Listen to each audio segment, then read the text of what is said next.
문재인 대통령이 오늘 추경안 시정연설에 나서고 새 정부의 장관 후보자들에 대한 청문보고서 채택과 후보자 4명의 청문회가 모두 이번 주에 열립니다. 국회 여소야대 상황에서 40석, 캐스팅보트를 쥐고 거대 양당을 흔들 수 있는 국민의당인데요. 실제로 인사청문 보고서 채택 과정에서 국민의당의 결정이 가부를 결정하고 있다고 해도 과언이 아닌 것 같습니다. 문재인 정부 1기 내각 구성은 물론이고 국정 운영 동력 확보에 지대한 영향을 미칠 수 있는 만큼 국민의당의 정체성과 책무에 무게감이 실리고 있는데요. 국민의당 김경진 원내 부대표와 이야기 나눠보죠. 김경진 의원님 안녕하십니까? 네, 안녕하십니까. 김경진입니다. 예.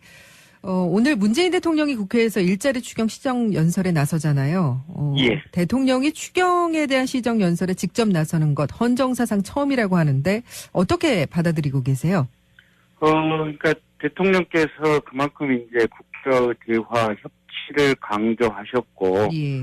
또 현재 경제의 문제점을 풀어나가는 해법의 첫 단추로 지금 추경을 편성하는 것이기 때문에 예. 그만큼 국회의 동의를 얻는 것이 절박하고 중차대한 문제다라고 판단해서 국회에 오시는 것 같고요. 예. 더불어서 지금 이제 교착 상태에 있는 인사청문회 문제라든지 이런 부분도 의회 각 당의 지도자들에게 설명하고 아마 양해를 구하는 그런 시간을 주기 위해서 오시는 것이 아닌가 싶습니다. 예.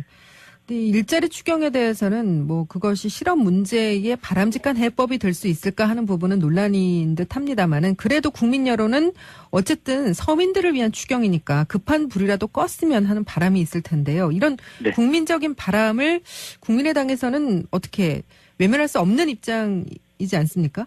그렇죠. 국민들의 바람은 저희들이 받아들여야 되고요. 예. 다만 이제 각각의 항목으로 들어가 보아서 네. 이 예산 항목이 정말 필요하고 또 국민들에게 도움이 되는지 아니면 사실은 그냥 이름만 그럴듯하고 실제 내용에 있어서는 그저 그냥 단방치기에 불과한 이런 것인지 이런 부분은 이제 저희들이 따져볼 생각입니다. 그리고 예. 이제 일자리 추경이라고 이제 어떤 얘기를 달고 있고 또 지난번 대선 과정에서부터 이제 공무원 숫자를 이렇게 파격적으로 늘리겠다 이런 공약을 지금 현재 문재인 대통령께서 하셨거든요. 예. 근데 이제 공무원 숫자를 늘리는 부분에 있어서는 일정 부분은 동의할 수 있지만 예. 사실은 이게 대통령 임기는 5년이지만 공무원 숫자는 한 번 늘려놓으면 이게 정년까지 30년 이상 가시는 가능성이 그렇죠. 아니겠습니까? 예, 그러면 그 부분에 대해서는 우리 사회 전체가 뭔가 좀 깊은 논의와 합의가 필요한 것 같고요. 특히 공직자를 채용하는데 추경에서 그냥 급작스럽게 채용하기보다는 내년에 이제 정기적인 어떤 인사 정규 예산에 반영시켜서 필요한 어떤 공직자의 범위, 숫자, 그다음에 뽑는 어떤 기준, 원칙 이런 부분을 합의하고 그 다음에 예산 편성을 하는 것이 낫지 않을까. 저희는 그런 시각을 가지고 있습니다. 정부 입장은 지금 청년 실업이 거의 국가 재난 수준이다. 이렇게 판단을 네. 해서 추경으로 예산을 편성한 건데 내년까지 미뤄도 된다고 이야기하시면 서민들 입장에서는 좀 너무 여유를 갖고 말씀하시는 거 아닌가라는 생각이 들 것 같거든요. 그러니까 이제 응급의 구호 자금이 필요하면 차라리 이제 그런 구호 자금으로 이제 예산을 편성해서 이제 지출을 하는 거고요. 예. 가령 공무원 자리를 뽑기 위한 추경이라든지 예산 편성은 예산을 지금 해놓으면 12월까지 뭐 채용을 하고 자리를 만들어야 될 거 아니겠습니까? 예. 그 부분은 그렇게 급하게 할 일은 아니다라는 거죠. 예, 일단 알겠습니다. 그리고 문 대통령이 오늘 이제 시정연설에서 추경 외에도 청문회 후보자들, 뭐 이른바 K트리오라고 불리는 후보자들에 대한 청문보고서 채택도 좀 요청할 수도 있지 않겠나 이런 전망이 나옵니다. 네. 지금 강경화 외교부 장관 후보자에 대해서는 여전히 내정이 철회돼야 한다 아니면 자진 사퇴해야 된다는 게 국민의당을 비롯한 야3당의 입장이죠. 예, 그렇습니다. 저희도 철회해야 한다라고 하는 입장이고요. 예. 그러니까 이제 어떤 도덕성 문제로 제기됐던 이제 위장 변입 문제라든지 또 이제 봉천동 연립주택에 대한 어떤 세금 관련된 문제라든지 거래 관련된 문제 그 부분에 대해서는 청문 과정에서 정확히 해소가 안 됐다는 입장이고요. 예. 근데 이제 그보다 더 중요한 것은 강경화 후보자가 이 방대한 외무부 조직 또 대한민국의 현재 여러 가지 외교적으로 난관에 봉착해 있는데 이 난관을 타개하고 대한민국 외교를 새로운 방향으로 이끌어낼 만한 리더십과 비전이 있느냐 이제 이 부분인데요.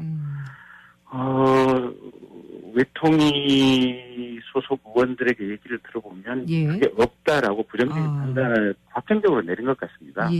그러니까 도덕성과 능력 검증 두 가지 면에서 모두 문제가 있다 이렇게 판단을 하신 거네요. 예, 그래서 그러니까 가령 능력이 워낙 탁월해서 본인이 여러 가지 현재의 어떤 한일 외교 교착 관계라든지 또 중국이나 미국과 어떤 사드 문제라든지 북핵 문제라든지 이런 부분을 풀어낼 수 있는 명확한 비전과 능력이 있다고 판단이 되면 예. 사실은 소소한 도덕적인 문제는 넘어갈 수도 있는데 능력도 부족하고 예. 또 도덕적인 문제도 해소가 안 되고 그렇기 때문에 반대한다라고 얘기를 하고 있습니다. 근데 지금 보면은 청와대를 비롯해서 전직 외교장관들 또 위안부 할머니들 또 강 후보자에 대해서 지지 의사를 표명하고 있고 국민의당 내에서도 박지원 정동영 의원이 찬성한다는 입장인 것 같은데요.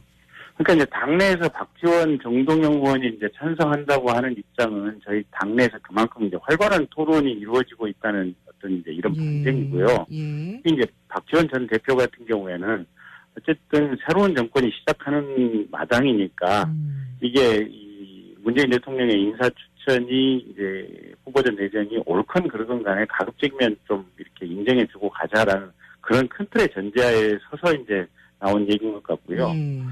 그다음에 이제 위안부 할머니들 말씀은 사실은 이제 본인이 인사청문 과정이라든지 또 장관 후보자로 이렇게 지명된 이후에 명확한 입장을 밝혔기 때문에 이제 그분들의 어떤 지지 성명이 나오고 있는 것 같은데 예. 사실은 그 문제가 외교에서 중요한 문제긴 하지만 외교의 모든 것을 가르는 문제는 아니거든요. 예. 그래서 이제 전체적인 능력을 봐야 되고 이제 전직 장관 10분 정도가 이제 그 얘기를 하셨는데 예, 그 부분은 예. 저희도 참고를 하겠는데요.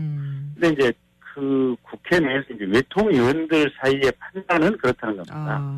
예. 그러니까 현장에서 강경호 후보자를 직접 대면해서 청문 절차를 거치면서 여러 가지 외교 현안에 대해서 얘기를 해보고 또 의견을 들어본 바 그리고 실제 의견은 내지는 않았지만 예. 외무부에 이제 실무 공무원들 있지 않습니까? 예.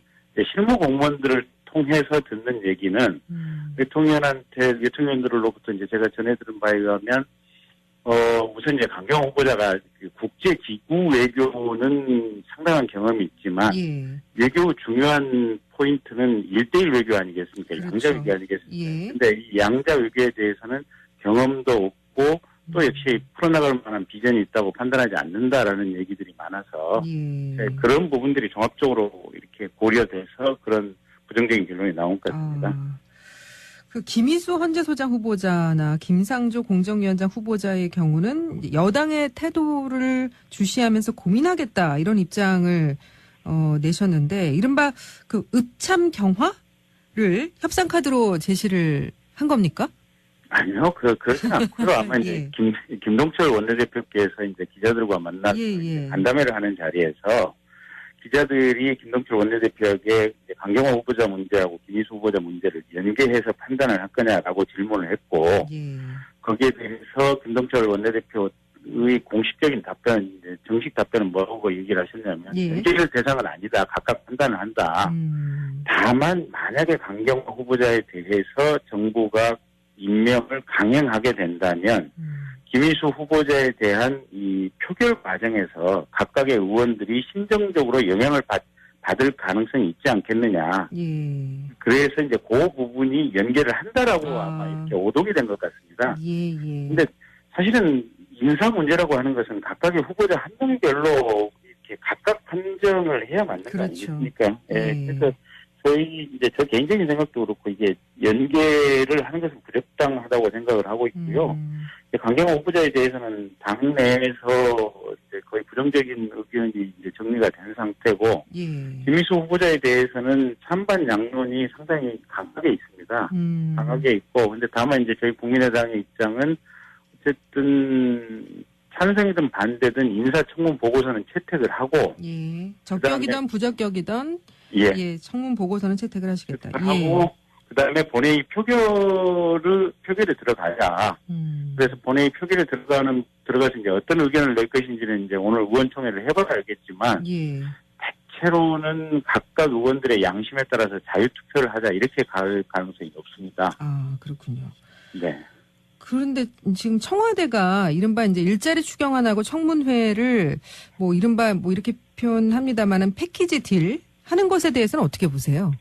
글쎄요, 그게 패키지 딜 할 문제는 아니지 않습니까, 보면. 지금은 이제 우리가 다당제도 도입이 됐고, 옛날처럼 하나 주고 하나 주고 하나 받고 이런 것보다도 예. 각각의 사안별로 봐서 이 어떤 예산 또는 어떤 정책적으로 옳냐 그러냐 이거를 각각 판독을 해야 될 문제고, 인사청문 부분도 뭐 강경화 또 김희수를 연계한다라고 하는 부분도 말이 안 되는 것 같고요. 예. 각각 사람별로 봐서 그 자리에 적합하냐 적합하지 않느냐 이걸 보고 판단하면 될 문제인 것 같습니다. 예. 지금 자유한국당은 문재인 대통령이 후보자들에 대한 임명을 강행한다면 뭐 국회 일정 보이콧 같은 초강수를 둘 수도 있다 이렇게 입장을 밝혔는데, 만약에 오늘 의총에서 강경화 후보자에 대해서 뭐 반대하는 의견을 이제 뭐 결정을 했다, 국민의당도. 그럴 경우에 만약에 문 대통령이 그래도 강경화 후보자에 대한 임명을 강행한다면 국민의당은 어떻게 대응을 해야 된다고 보십니까? 글쎄요, 이제 이 부분은 당내에서 아직 논의는 안 된 부분이기 때문에 제가 지금부터 말씀드린 내용은 당론이라고 얘기 드릴 수는 없고요. 저 김경진 개인 의견인데요. 예. 어쨌든 임명을 강행하면 대통령 본인 책임 하에 지금 임명을 하시겠다는 거고요. 예. 그러면 저희 국민의당 입장으로서는 자, 우리는 분명히 이분이 외교부 장관 후보자로서 부적합하고 능력도 없다라는 것을 온 세상에 분명하게 공표를 해놓고 예. 그 대통령께서 임명하시는 것은 법률상 가능하니까 그 부분은 또 그 부분대로 가면 어떤가 싶습니다. 그러니까 예. 이제 나중에 예. 외교가 어떤 현실적인 난관이나 봉착에 이제 어떤 이제 문제를 풀지 못했을 때 예. 그거는 대통령 본인이 오롯이 안고 가야 될 책임 아니겠습니까? 국회에서는 반대 의사 표시를 역사 속에서 또 대한민국 헌법과 정치 체계 안에 분명히 저희들은 해놓아야 하고요. 예. 지금 이제 김희수 헌재소장 후보자에 대한 표결 처리에다 일자리 추경 국회 통과 문제, 또 아직 지명이 안 된 부처장관 후보자들에 대한 청문회가 이제 계속 이어질 텐데요. 네. 지금 국민의당이 두 거대 양당을 이렇게 쥐고 흔들 수 있는 그런 위치에 있는 거죠. 근데 그게 쥐고 흔드는 게 아니고요. 예. 그 거대 양당에 의해서 지금 저희들이 흔들림을 당하고 있다라고 또 왜 그렇게 생각을 하십니까? 예. 한쪽에서는 그러니까 서로 지금 가령 민주당 쪽에서는 이들이 이 부패한 보수에 이중대다라고 이제 비판을 하고 있고요. 자유한국당에서는 이제 민주당이 이중대다. 이중대다. 이쪽에서도 예. 이중대, 저쪽에서도 이중대라고. 예. 추미애 민주당 대표도 뭐 제2여당이다 이렇게 표현들 예. 하는데 국민의당의 정체성 지향하는 바는 어떻습니까?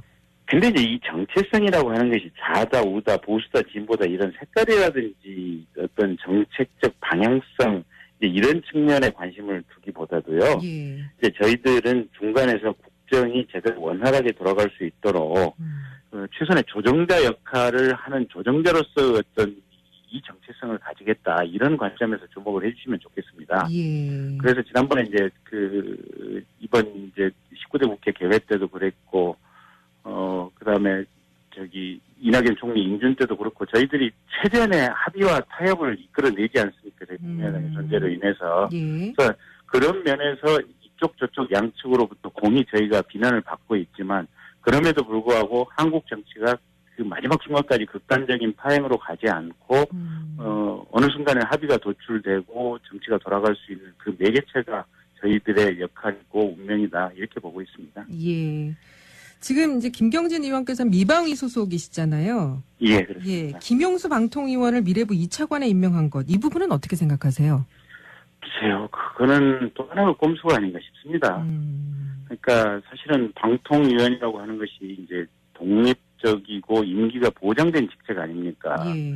그리고 방송의 중립성을 위해서 사실은 행정부에서 그렇게 쉽게 이 인사를 좌지우지하지 못하도록 임기제를 만들어 놓고 독립된 합의제 기관으로 만들어 놓은 거거든요. 근데 그거를 지금 승진의 어떤 형태를 빌려서 이미 보임된 사람을 빼내어 오는 것은 예. 다른 어떤 좀 부설의 소지가 있는 과정이 아닌가 싶고요. 예. 어쨌든 방통위가 지금 현재 의원들이 지금 구성이 많이 안 돼 있습니다. 예, 지금 한 명밖에 없잖아요. 예, 그래서 저희 당도 얼마 전에 이제 한 번 후보를 추천했는데 네. 비판이 있어서 이제 뭐 이걸 제가 다시 제기된 문제들을 좀 다시 한번 살펴보는 작업을 거치고 있고, 예. 민주당도 내부적으로 추천을 했다가 당 내에서 이제 이견 입사해서 결국은 다시 재공모 절차를 3달 만에 받고 있는 이런 상황들이거든요. 예. 그래서 방송에 대해서는 워낙 그만큼 어떤 이해관계와 판단이 치열하다 보니까 각 당이 이렇게 몸살을 앓고 있는 상황들인 것 같습니다.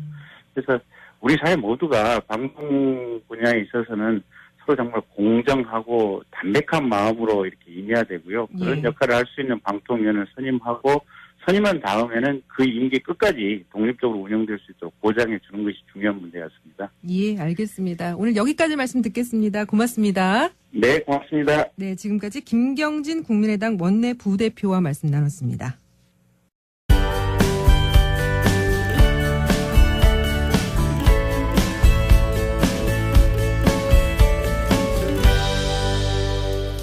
네, 안녕하십니까. 김경진입니다. 예. 오늘 문재인 대통령이 국회에서 일자리 추경 시정 연설에 나서잖아요. 예. 대통령이 추경에 대한 시정 연설에 직접 나서는 것 헌정사상 처음이라고 하는데 어떻게 받아들이고 계세요? 그러니까 대통령께서 그만큼 이제 국회와의 대화 협치를 강조하셨고, 예. 또 현재 경제의 문제점을 풀어나가는 해법의 첫 단추로 지금 추경을 편성하는 것이기 때문에 예. 그만큼 국회의 동의를 얻는 것이 절박하고 중차대한 문제다라고 판단해서 국회에 오시는 것 같고요. 예. 더불어서 지금 이제 교착 상태에 30년 이상 가는 거 그렇죠. 아니겠습니까? 예. 예, 그러면 그 부분에 대해서는 우리 사회 전체가 뭔가 좀 깊은 논의와 합의가 필요한 것 같고요.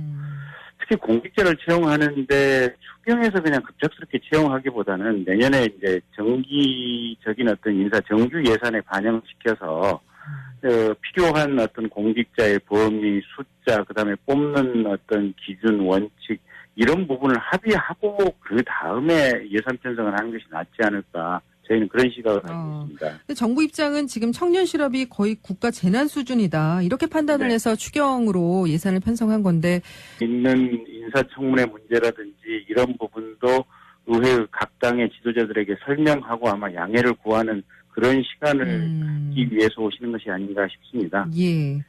근데 일자리 추경에 대해서는 뭐 그것이 실업 문제의 바람직한 해법이 될 수 있을까 하는 부분은 논란인 듯 합니다만은 그래도 국민 여론은 어쨌든 서민들을 위한 추경이니까 급한 불이라도 껐으면 하는 바람이 있을 텐데요. 이런 네. 국민적인 바람을 국민의당에서는 어떻게 외면할 수 없는 입장이지 않습니까? 그렇죠. 국민들의 바람은 저희들이 받아들여야 되고요. 예. 다만 이제 각각의 항목으로 들어가 보아서 네. 이 예산 항목이 문재인 대통령이 오늘 추경안 시정 연설에 나서고 새 정부의 장관 후보자들에 대한 청문 보고서 채택과 후보자 4명의 청문회가 모두 이번 주에 열립니다.